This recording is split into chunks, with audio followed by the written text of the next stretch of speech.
مین د مور په غېږه کې سر یخی دی لګیا دی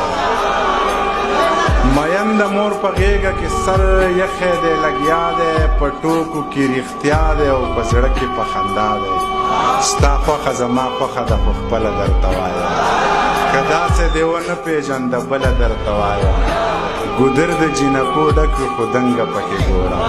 په کړه وړه شهزادګۍ په خوی ملنګه پکې ګوره جامې به یې د امزولو د جامو نه قیمتي وي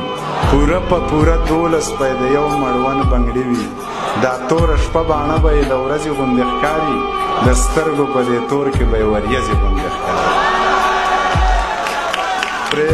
پرېښودې به یې سترګو لکږې وږې لکۍ وي شین خال به یې ایښودی خاص د وروځو په بلۍ وي په شونډو به یې خپله قدرتي سرخي ښکارېږي د ډېرې نازکتیا یې اننګي سرخي ښکارېږي که لاس دې ورله ورکړو نو